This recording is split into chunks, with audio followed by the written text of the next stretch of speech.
자, 우리가 말씀을 살펴보기 전에 하나님께 먼저 찬양 드리겠습니다.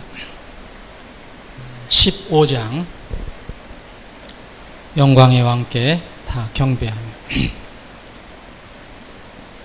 15장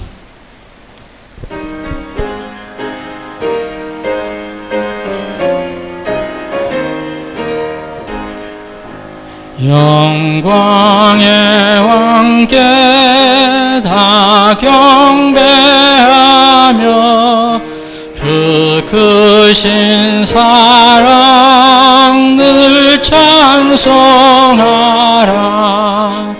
영원히 방패요 도산성이신 그 영광의 주를 다 찬송하라. 능력과 은혜 다 찬송하라.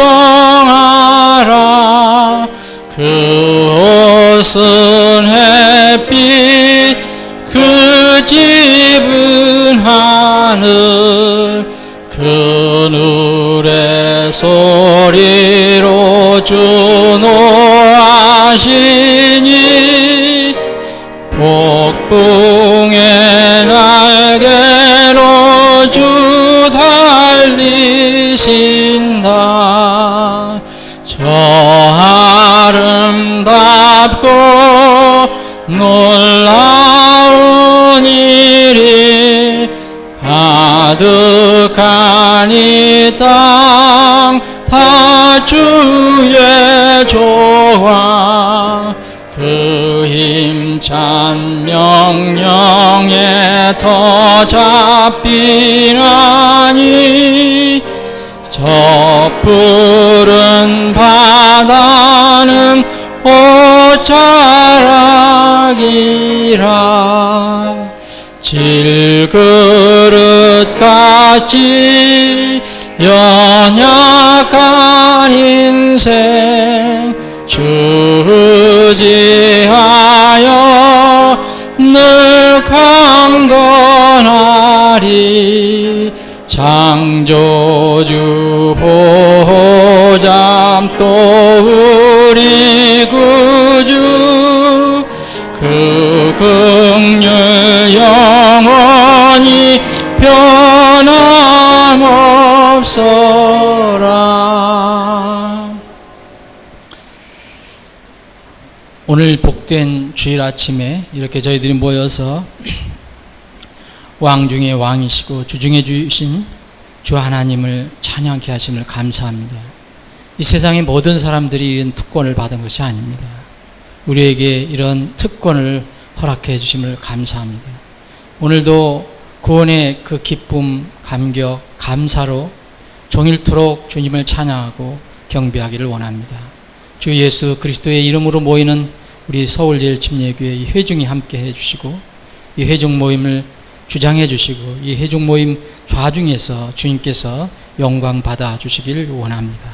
오늘 이 시간 잠시 말씀을 살펴볼 때도 지혜의 주이신 주님께서 저희들에게 필요한 지식을, 지혜를 허락해 주시고 그 말씀을 우리의 삶의 생명의 양식으로 삼을 수 있도록 도와주옵소서.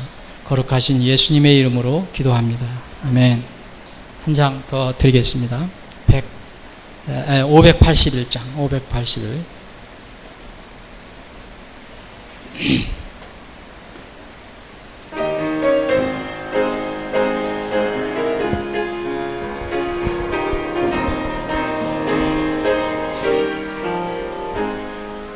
자, 잠시 세상에 내가 살면서 항상 찬송 부르다가 날이 저물어라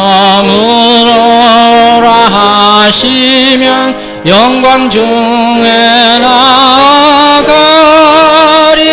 열린 천국문 내가 들어가 세상 짐을 내려놓고 빛난 왕관을 받아 쓰고서 주와 함께 다스리리.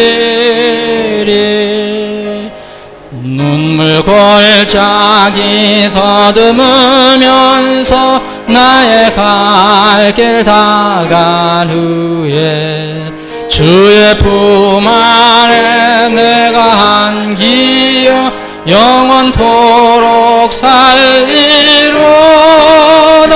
열린 천국 문 내가 들어가 세상 짐을 내려놓고 빛난 왕관을 받아 쓰고서 주와 함께 다스리리. 나의 가는 길 멀고 험하며 산은 높고 골은 깊어 고난 나의 몸 쉴 것 없어도 복된 날이 밝아오리.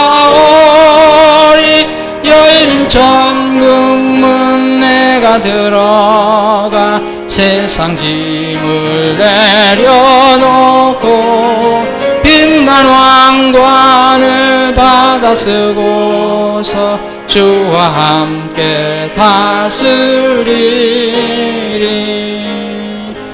한숨 가시고 죽음 없는 날 사모하며 기다리니 내가 그리던 주를 배울 때 나의 기쁨 넘치리라. 열린 천국 문 내가 들어가 세상 짐을 내려놓고 빛난 왕관을 받아 쓰고서 주와 함께 다스리리. 아멘. 빨리 이런 때가 우리에게도 왔으면 좋겠습니다. 계속해서 예레미야서를 살펴봅니다.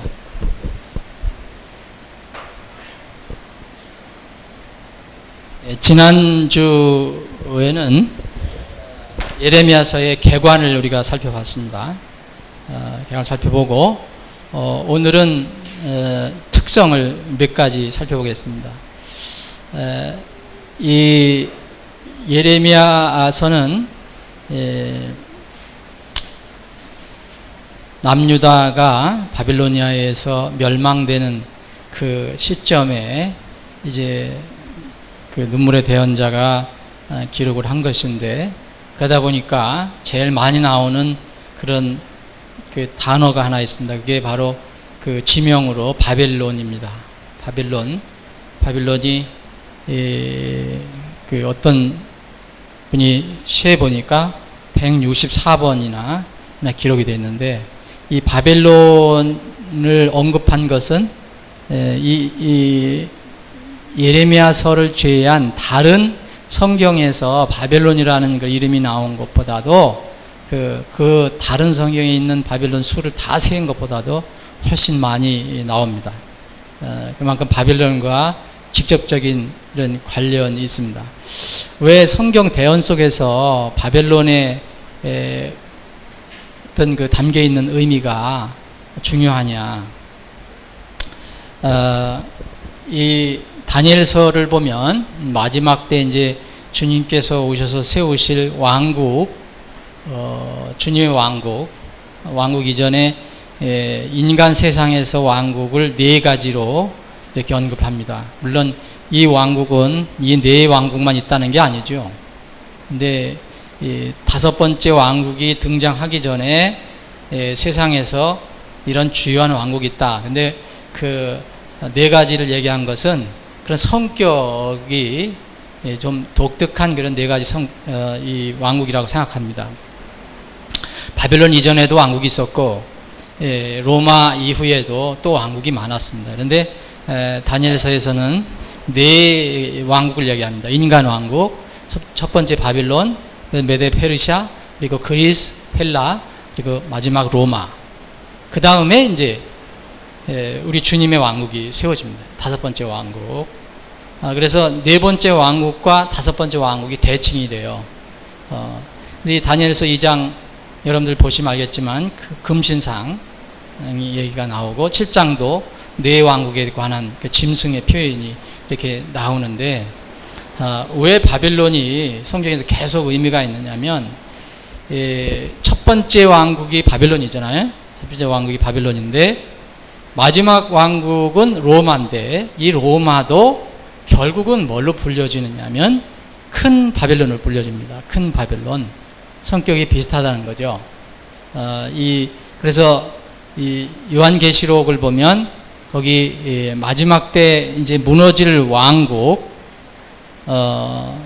어떤 종교 시스템은 종교 시스템, 정치 시스템은 정치 시스템, 이런 그 시스템을 큰 바벨론으로 부릅니다.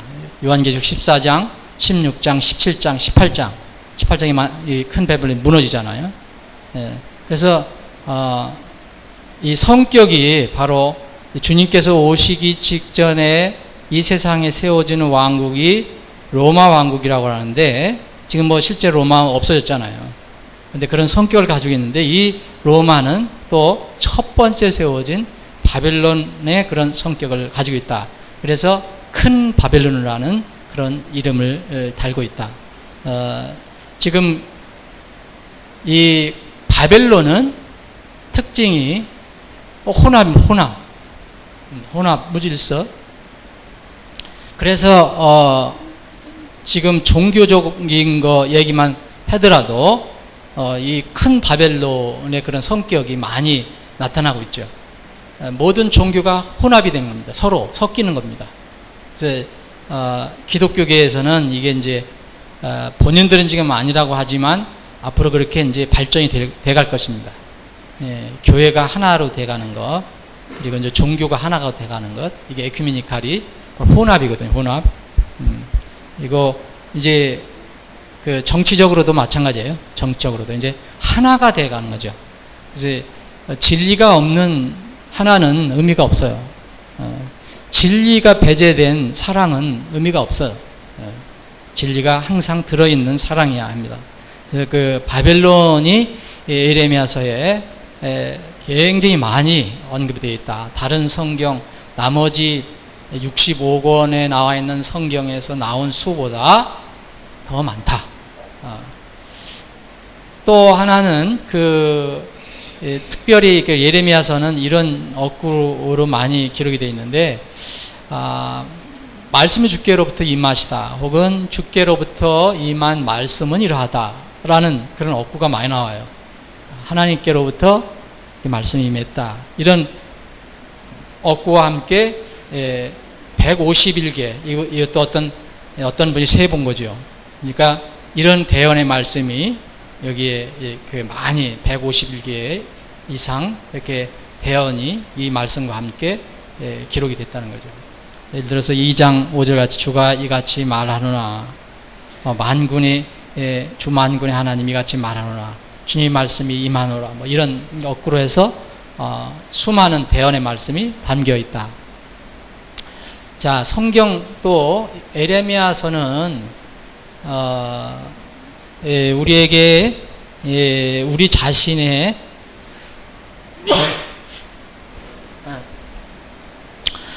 죄송합니다. 우리 자신 사람의 그 본질상 사람이 얼마나 하나님 앞에 볼 때에 정말 사악하고 간사하고 그런가, 이것을 적나라하게 알려주는 그런 책입니다. 그래서 여러분들이 잘 아시는 예레미야 17장 9절 같은 것은 마음은 모든 것보다 거짓되고 극도로 사악한 누가 그것을 알 수 있으리요 그랬어요. 마음은 동물의 마음이 아니죠. 사람의 마음이요. 사람의 마음. 그래서 사람의 마음은 모든 것보다 거짓되다. 그리고 극도로 사악하다. 그래서 근데 누가 잘 모른다 이거예요. 하나님 외에는 모른다. 하나님 외에는 우리가 잘 모릅니다. 정말 사람 마음 몰라요. 정말 몰라요. 우리가 서로 믿고 의지하지만 사람 마음은 몰라요. 어떤데 그 마음을 가지고 있었는지 나중에 보면 참 안타까운 그런 게 있죠. 그래서 오직 누가 그것을 알 수 있느냐? 오직 주 하나님만 그걸 정확히 아신다. 그래서 나 주는 마음을 살피며 속중을 시험하여 그 사람의 길들과 그 사람의 행위의 열매대로 그 사람에게 나중에 다 준다.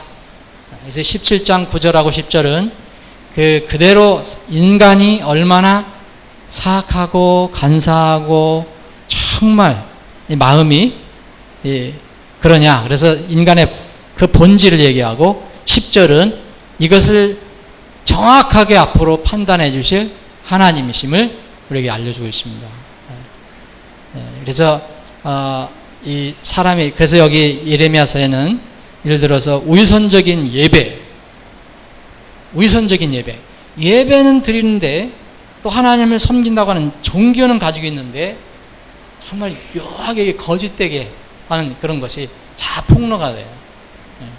그리고 그래서 거짓 대언자들이 가장 많이 적나라하게 폭로가 되는 것이 바로 예레미야서입니다. 또 이 핍박과 학대가 많이 기록된 책이고, 처음에 말씀드린 것처럼 예레미야 대언자는 이 다른 그 어떤 이 대언자들보다도 가장 많이 이렇게 고난을 받았던 그런 대언자입니다. 그래서 핍박, 학대 이런 것들이 많이 기록이 되어 있고요. 그래서 눈물의 대언서라고 얘기하죠. 또 특이한 것은 이게 욥기에 보면 이게 질문이 많이 있거든요. 질문법이 많이 사용되고 있는데 여기 예레미야서도 여러분들이 읽어보시면 그 물음표 형식으로 되어 있는 질문법이 많이 사용됐다는 것을 알 수 있습니다. 그래서 질문의 책이라고도 불립니다. 이게 1장서부터 나오기 시작하죠. 이 질문법은 예를 들어서 11절 보면 주의 말씀이 또 내게 임하니라 이르시되 예레미야야 네가 무엇을 보느냐. 그래서 또 13절 주의 말씀이 두 번째 내게 임하니라 이르시되 네가 무엇을 보느냐. 또 2장 14절에 보면 이스라엘이 종이냐 그가 집에서 태어난 노예냐 어찌하여 그가 노략을 당하느냐. 이러한 질문법을 많이 사용하고 있습니다. 그래서 욥기보다 더 많은 질문이 기록이 되어 있다고 합니다. 또 재미있는 것은 본인한테는 절대 재미있는 건 아니지만 그 수많은 대언자들 중에서 예레미야는 핍박과 학대를 많이 받은 그런 그 대언자인데 좀 인생도 좀 뭔가 불행하게 살았다고 할 수 있을까요? 하여튼 이렇게 살았다고 할 수 있을까요? 그래서 이 특이하게 하나님께서 예레미야에게 결혼을 금지했습니다. 그리고 자식 낳는 것도 금지했습니다. 결혼 금지 명령을 받은 유일한 대언자가 바로 예레미야입니다. 자, 이게 대략 특성이 이런 특성을 가지고 있습니다. 제일 우리가 잊어버리지 말아야 할 것은 이 사람의 그 본질, 인간의 본질, 특히 마음이 얼마나 사악하고 간사한가, 이거를 얼마나 무서운가를 잘 이렇게 드러내준 책인데, 그래서 거짓 대언자나 거짓 종교주의자들 이런 모습이 리얼하게 이렇게 폭로가 된 책이 바로 예레미야서라는 것은 기억해 두시면 좋을 것 같습니다. 자, 그러면 예레미야서가 52장으로 되어 있는데 52장을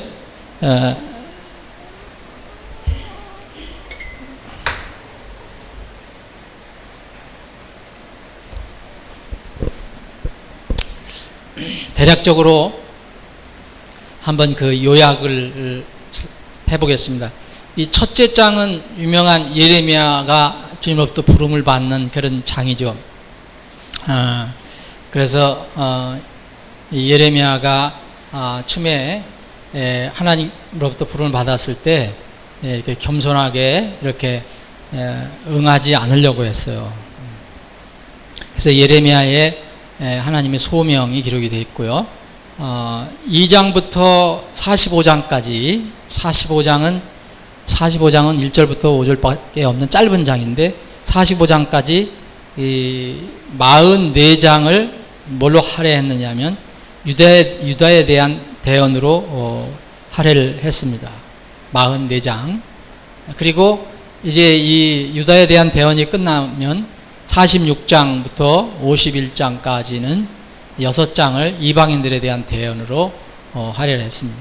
여기에 이집트, 블레셋, 모압, 암몬, 에돔, 다마스커스 지금 시리아, 게달, 하솔, 엘람, 바빌론 이런 그 이방인에 대한 대언이 기록이 되어 있고요.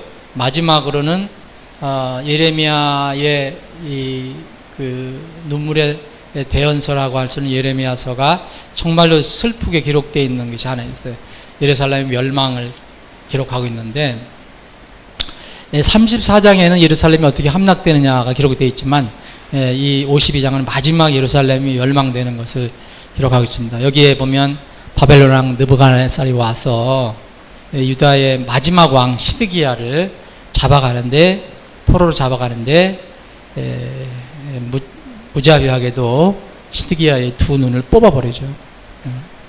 두 눈을 생으로 뽑아버린 채 이제 끌고 가는 그런 슬픈 장면이 나와 있습니다. 그래서 이런 슬픈 장면으로 예레미야서는 이제 마감이 됩니다. 자, 그러면 어느 성경에도 이 예수 그리스도가 계시다는 것을 말씀드렸습니다.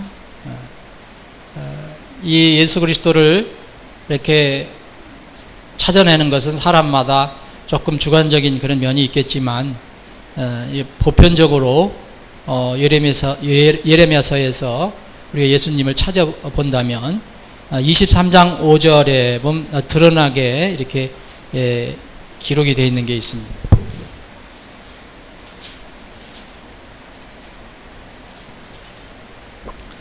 예레미야서 23장 5절 보면 주가 말하노라 보라 날들이 이르리니 내가 다윗에게 한 의로운 가지를 일으킬 것이요. 가지는 그 먹는 가지가 아니고 나무 가지를 얘기합니다. 나무 가지. 거기 영어를 보면은 그 대문자로 되어 있는 걸 기억하실 거예요. 대문자. 가지를 일으킬 것이요. 한 왕이 통치하고 형통하여 땅에서 공의와 정의를 집행하리라. 여기 한 의로운 가지, 다윗에게서 한 의로운 가지를 일으킵니다. 그리고 한 왕이 같다는 것을 알 수 있죠. 6절에 보면 그의 날들에 유다는 구원을 받고 이스라엘은 안전히 가리라. 그의 이름 곧 그를 일컬을 이름은 이것이니 곧 우리 주 우리의 의라. 주 우리의 의가 한 단어입니다. 그러니까 이게 하나예요. 하나. 그러니까 이것이 바로 누구겠는가? 예수 그리스도를 우리가 이런 것을 알 수가 있죠. 예수 그리스도는 우리의 의라고 그랬잖아요. 신앙에 와서. 그래서 주 우리의 의. 이것을 킹제임스 성경에서는 여러분 보시는 것처럼 주 우리의 의를 the Lord of the righteousness까지를 다 대문자로 다 이렇게 기록을 했습니다.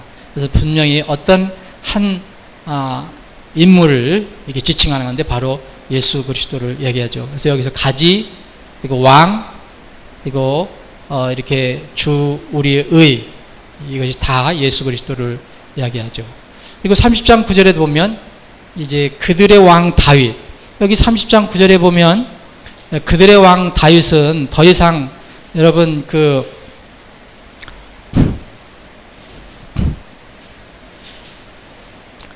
오히려 그들이 주 곧 그들의 하나님과 내가 그들을 위해 일으킬 그들의 왕 다윗을 섬기리라. 주님께서 하나님께서 그들을 위해서 이 앞으로 일으키실 것이다. 그들의 왕 다윗을 섬기리라. 이게 예레미야서입니다. 예레미야서는 다윗이 죽은 지 훨씬 뒤에 기록이 된 거죠. 근데 이 다윗은 누구를 얘기할까요? 그래서 다윗의 이 가계를 통해서 오신 다윗의 자손으로 오신, 다윗의 아들로 오시는 이제 예수님을 지칭하죠. 그래서 그 마태복음 1장에 보면 다윗의 아들이요 라는 말이 나오는 거죠. 다윗의 아들이요. 그래서 이거 외에도 여러분들께서 이렇게 얼마든지 예수 그리스도를 이렇게 찾아낼 수가 있습니다. 자, 그러면 오늘 영혼의 양식 시간이 되는 대로 몇 가지만 살펴보겠습니다. 우리가 성경을 읽을 때 늘 말씀드리는 것이지만 구약이든 신약이든 주님께서 그것을 통해서 우리에게 교훈을 주시고 무언가 진리를 알려주시는 그런 하나님의 계획이 있습니다. 그리고 거기서 긍정적이든 부정적이든 그것을 통해서 우리가 다시 이렇게 변화되고 자라고 이렇게를 원하세요. 더 지금 이 시대에 우리가 구원받은 사람이라면 더 완전한 그런 하나님의 자녀로 자라기를 원하십니다. 그래서 분명히 이 예레미야서 통해서도 비록 그때 이스라엘 사람들의 삶과 직접 관련되는 거지만 그게 우리에게도 관련이 될 수가 있다. 첫 번째 1장 6절을 한번 보면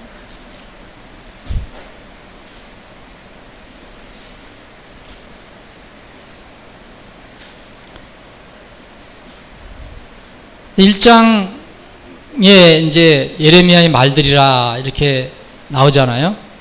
계속해서 이제 시드기야의 유다 왕 시드기야가 이제 아까 말씀드린 대로 두 눈이 뽑혀진 상태에서 이제 그 포로로 끌려갈 때까지 계속 주의 말씀이 임했다고 그랬습니다. 그래서 5절에 보면 내가 너를 뱃속에 짓기 전에 너를 알았고 네가 모태에서 나오기 전에 너를 거룩히 구별하였으며 너를 민족들을 향한 대언자로 세우느라 하시기에 6절 보면 그때 내가 이르되 아 주 하나님이여 보소서 나는 아이라 말을 할 수 없나이다 하니라. 이 처음에 이 하나님께서 예레미야를 이렇게 선택하시고 예레미야를 이제 그 사역자로 대언자로 민족들을 향한 대언자로 이렇게 세우노라라고 얘기하니까 예레미야가 이 거절이라고 할 수 있는가요? 어쨌든 나는 그럴 사람이 아닙니다. 그래서 그 이유 중에 하나가 나는 말을 잘 못합니다 라고 얘기했습니다. 나는 아직도 아닙니다. 그런데 하나님께서는 이렇게 얘기합니다. 이렇게 말씀하시죠. 7절에 보면 주께서 내게 이르시되, 내게라는 것은 예레미야죠. 나는 아이니다 하지 말라. 그리고 내가 너를 보낼 모든 자에게 너는 가며 내가 네게 무엇을 명령하든지 너는 말할지니라. 자, 하나님께서 예레미야를 세우신 것은 여기 이 말씀에 의하면 두 가지 목적이 있어요. 그냥 가라는 거예요. 내가 어떤 사람들에게 보내면 너는 가라. 그리고 가서 입을 열어라. 넌 내가 말하는 것을 그대로 말하라 라고 얘기합니다. 이게 진정한 대언자죠. 자, 그런데 그 예레미야는 나는 아이라 말을 할 수 없다라고 이야기합니다. 근데 하나님께서는 그렇지 않다라고 얘기하시는 거예요. 7절, 8절은 내가 너와 함께 하여 너를 건져내리니 그들의 얼굴을 두려워하지 말라. 주가 말하노라. 그때 주께서 자신의 손을 내미사 내 입에 대시며 주께서 내게 이르시되 보라 내가 내 말들을 내 입에 두었노라. 그래서 상징적으로 주님께서 이 예레미야 입에다가 손을 대시죠. 내가 내 말을 너의 입에 주었다. 흔히 우리가 어떤 주님의 일을 하려고 할 때, 그리고 주님의 어떤 일꾼이 되려고 할 때 우리가 흔히 생각하는 것이 뭐냐면 내 하나님의 부르심보다는 내가 갖추고 있는 것을 먼저 생각을 해요. 이게 뭐 정상이겠죠. 정상이에요. 근데 하나님께서 정말 부르신다면, 정말 부르신 거라면 그거는 아무 문제가 되지 않는다는 거예요. 내가 어떻든 간에. 내가 어떻든 간에 하나님께서 이제 흔히 생각할 때 사역자도 요새는 뭐 많이 배우고 뭐 신학도 많이 하고 뭐 또 지식도 많고 성경도 해박하게 알아야 되고 뭐 그렇게 많이 생각을 하잖아요. 말도 잘하고 능력도 있고. 그런데 성경은 그렇게 얘기하죠. 하나님이 부르시느냐 안 부르시냐 거기에 달려 있는 것이지 그거는 아니에요. 네. 아무리 똑똑하고 아무리 훌륭하고 아무리 학문이 있고 아무리 많이 배웠어도 하나님께서 안 부르시면 그만입니다. 이것은 구원의 부르심을 얘기하는 게 아니고 전임 사역이든 어떤 구체적인 어떤 일의 부르심을 얘기하는 거예요.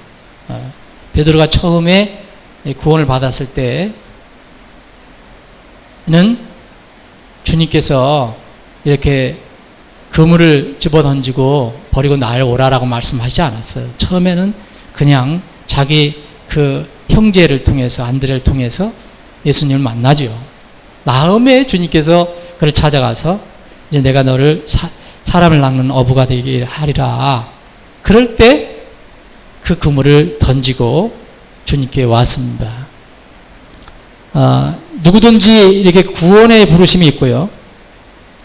이건 누구든지 주님께서 구원의 부르심을 부르는 건데 이걸 응답해야 되고 그 다음에 또 특이하게 베드로 같은 경우 바울 사도 같은 경우 요한 같은 경우 이런 경우 지금 이 시대의 사역자 같은 경우는 또 다른 부르심이 있다는 거죠. 어떤 주님의 어떤 특정한 일에 대한 부르심입니다. 고린도전서 1장에 보면 바울 사도가 이 고린도 교회에 이제 문제점을 이렇게 해결해 주기 위해서 편지를 보냈잖아요. 근데 고린도 교회는 그 당시 교회를 비교해 보면 가장 똑똑한 교회, 지금으로 같으면 가장 지식 수준이 높고 학력이 높고 또 생활 수준도 가장 높고 또 세상 문화도 제일 많이 알고 그런 교회였을 거예요. 고린도 교회. 그런데 가장 똑똑한 사람들이 많고 가장 능력 있는 사람들이 많고 또 은사를 받은 사람들도 많고 그런데 주님께서는 바울 사도를 통해서 그렇게 지혜로운 자들을 내가 택하지 않는다. 그렇게 택한 것이 아니다. 어리석은 자들을 내가 택했다. 그리고 약한 것들을 택했다. 천한 것들, 멸시받는 것들을 택했다. 네. 왜냐하면 어떤 육체도 자신 앞에서 자랑하지 못하게 하려 하심이라 라고 이제 고린도전서 1장 뒷부분에 얘기하고 있습니다. 이 예레미야도 지금 하나님의 부르심을 받았는데 자기가 자신을 생각해 보니까 자기는 아이 같고 말도 못하고 내가 무슨 하나님의 이 놀라운 일을 대신할 수 있겠느냐. 더군다나 민족들에게 나아가서 어떻게 하나님 말씀을 할 수 있느냐. 하나님은 나이나 경험의 유무나 말을 잘 하느냐 못하느냐 이걸로는 기준을 삼지 않으신다는 거예요. 하나님이 우리보다 더 잘하시잖아요. 저는 어떤 설교자가 말은 이상하게 좀 어둔하게 하는 것 같은데 그 말씀을 들어보면 참 씹을 맛이 있다라는 것을 느낄 때가 있어요. 근데 어떤 설교자는 정말 매끄럽게 얘기해요. 뭐 입에서 뭐가 배아링이 돌아가 얘기해요. 근데 들어보면 무슨 씹을 맛이 없어요. 모르겠어요. 하나님께서 어떻게 하시는지 모르지만 분명한 것은 나이나 경험의 유무나 여기 아이다 말을 못한다 그런 거 아닙니까? 아이는 나이가 어리다는 거고 경험이 나는 없습니다. 내가 무슨 일을 할 수 있겠습니까? 지금 어른도 아니고 경험이 없다는 거예요. 그리고 말도 못합니다. 이런 것을 이제 주님께서는 이제 기준으로 삼지 않는다는 거예요. 이것을 거절의 이유로 얘기할 수 없다는 거예요. 만약 거꾸로 얘기한다면 하나님께서 부르심이 있다고 믿는데 자꾸 하나님의 부르심, 콜링이 있다고 믿는데 그러니까 아이도 아직 어리고 경험도 없고 말도 잘 못하고 그것은 그 부르심의 거절의 이유가 될 수 없다는 거예요. 만약 이 예레미야 대언자를 부르신 것이 이 시대의 전임 사역자를 부르신 그런 케이스라면 베드로를 부르신 그 내용을 생각하시면 됩니다. 베드로는 부르심을 받고 열심히 하다가 크게 실족해서 완전히 다시 떠났죠. 다시 갈릴리 바다로 갔어요. 버렸던 그물을 다시 잡고 가서 고기를 잡습니다. 고기가 잡힙니까? 안 잡히잖아요. 다시 나타나셨죠. 주님께서 다시 나타나셨죠. 요한복음 21장에 보면 재부르심이 나와요. 이 베드로를 재부르심. 근데 예수님께서 거기에서 부르신 그 기준이 있다면 딱 하나입니다. 딱 하나. 나이도 아니고 경험 유무도 아니고 말을 잘하느냐 못하느냐도 아니고 뭐 능력이 크냐 작으냐 이것도 아닙니다. 딱 하나입니다. 내가 나를 사랑하느냐예요. 이거 하나뿐입니다. 그러니까 베드로가 다른 것은 혹시 부족하더라도 진실로 주님을 사랑한다면 얼마든지 주님의 부르심에 응할 수 있고 맡기신 일을 할 수가 있다는 거예요. 그래서 이 주님께서 3번 물으셨죠. 발자되게 내 양을 먹이라, 내 어린 양을 먹이라, 내 양을 먹이라. 물론 3번 이제 거절 부인한 거를 다시 상기시켜 주신다는 그런 의미도 있겠지만 주님께서 베드로에게 물으신 것은 오직 네가 나를 사랑하느냐 이겁니다. 그래서 저는 우리 누구든 전임 사역이 아니더라도 또 그런 사람이 있다면 적용할 것이 뭐냐면 내 자신을 바라보지 않고 하나님께서 나를 진실로 부르셨느냐, 그리고 하나님의 부르심이 있다면 내가 대답할 것은 내가 세상 것을 사랑하는 것보다는 주님을 사랑합니다. 여러분, 사랑한다는, 주님을 사랑한다는 것은 뭐냐? 내가 주를 사랑합니다. 다른 것, 어떤 것들보다 그런 거 있잖아요. 이것들, 주님께서 뭐라 하셨냐면 이것들보다 그랬어요. 처음에 부르셨을 때 요나의 아들 시몬아, 네가 이것들보다 나를 더 사랑하느냐? 예? 그 어떤 것보다도 나를 사랑하는 것이 최우선이냐? 이거에만 대답할 수 있으면 저는 사역자로 나왔을 수 있다고 생각합니다. 전임 사역자가 아니더라도 어떤 일을 할 때도 마찬가지입니다. 능력과 어떤 재주 이런 것이 그런 근거가 되는 것은 아니라는 거죠. 진실로 내가 주님을 사랑하냐. 세상 어떤 것보다도. 근데 어떤 사람들이 이제 그 예가 나오잖아요. 그렇게 대답을 했는데 나중에 세상이 더 사랑스러워요. 세상을 향해서 떠나죠. 잘못된 부르심이에요. 잘못된 대답이었죠. 세상보다 주님을 더 사랑하는 것이 바로 부르심의 어떤 이유가 될 수가 있다. 아까 이제 같이 말씀드렸는데 7절부터 10절까지는 대언자의 의미와 임무죠. 대언자는 말 그대로 대언이라는 거예요. 대언. 이게 왜 예언이라고 하는 말?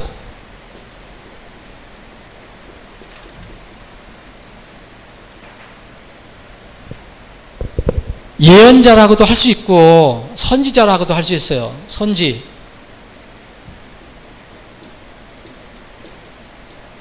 미리 한다. 다 같은 말이에요. 근데 왜 대언이 더 큰 의미냐 하면 예언은 내가 그냥 예언할 수도 있고 또 미리 안다고 할 수도 있고 하지만 대언은 내 말이 아니라는 거죠. 대신한다는 거예요. 내 말이 아니고 다른 사람의 말을 대언하는 거예요. 그럼 다른 사람이라는 게 누구예요? 하나님의 말이라는 거죠. 그래서 대언 안에 예언도 들어있고 선지도 들어있고 다 들어있는 거죠. 근데 이거 이 성경을 번역할 때 지금 예언자로 바꾸자고 하는 아주 계속적으로 그렇게 얘기하는 사람들이 있어요. 예언자로 바꿔야 맞다 하는데, 그런데 대언이라는 말은 좋은 것 같아요.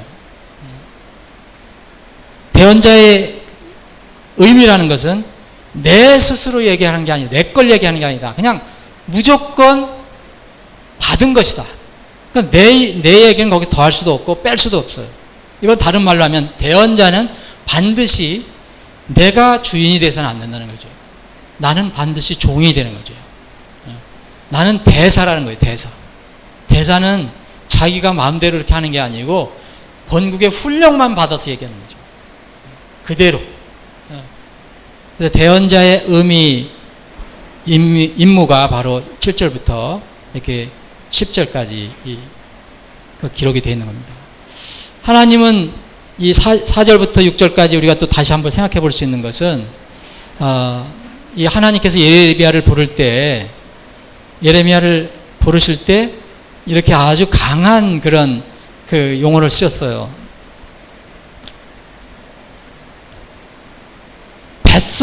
너를 뱃속에 짓기 전에 너를 알았고 내가 모태에서 나오기 전에 너를 거룩히 구별하였습니다. 뭐 하나님이시니까 무엇인지 모르시겠어요? 다윗은 나를 그 저 땅 아래서부터 나를 지으셨다. 하나님께서. 나는 몰랐지만 하나님께서 지으셨다라고 고백을 합니다. 어머니 뱃속 그 깊은 곳에서 모든 이 세상의 사람들은 하나님의 형상과 그런 그 모양을 따라서 지음받은 하나님의 대표적인 그런 그 사람, 혼을 가지고 있다면 하나님은 이 예레미야뿐만 아니고 모든 사람에 대한 개개인에 대한 계획이 다 있으심을 압니다. 지금 우리에게 그렇게 얘기를 안 해주셔서 그렇지. 네? 하나님께서는 우리 개개인에 대한 모든 계획을 다 가지고 계세요. 이제 천국에 가면 이제 알게 될 겁니다. 그러니까 우리가 마음대로 이 땅에서 내 마음대로 사는 게 아니고 하나님의 뜻을 구하는 노력이 필요하다는 거죠. 그게 바로 신앙생활이라고 봐요. 말씀을 읽고 말씀을 듣고 기도하고 또 이 삶 속에서 하나님의 그 세미한 음성을 들어가면서 살아가는 것. 여러분들이 예레미야처럼 다 그런 어떤 특별한 어떤 그 전임 사역자로 대언자로 부르심이 없다 하더라도 여러분들 삶 속에서 하나님께서 여러분들을 향한 계획이 있다는 거죠. 계획. 예레미야만 이렇게 부른 게 아니고 각자에게 다 하나님의 부르심이 있고 계획이 있다는 거죠. 그 뜻에 따라서 그 뜻을 알아가고 그것을 살펴가며 살아가는 것이 가장 우리에게 큰 행복이고 삶의 의미가 될 수 있다고 생각합니다. 오늘 여기까지 하고요. 다음 또 살펴보겠습니다. 아버지 하나님, 오늘 이 복된 주일 아침에 저희들이 모일 수 있는 믿음 허락해 주시고 또 모여서 주님을 찬양하고 경배케 하시니 참으로 감사합니다. 이 시간 이후로 진행되는 모든 절차도 주님 주장해 주시고 이 절차를 통해서 이 시간마다 주님 영광 받아 주옵시고 우린 주님께서 예비하신 은혜를 마음껏 누리는 기쁜 한 날이 되게 하여 주옵소서. 거룩하신 예수님의 이름으로 기도합니다. 아멘.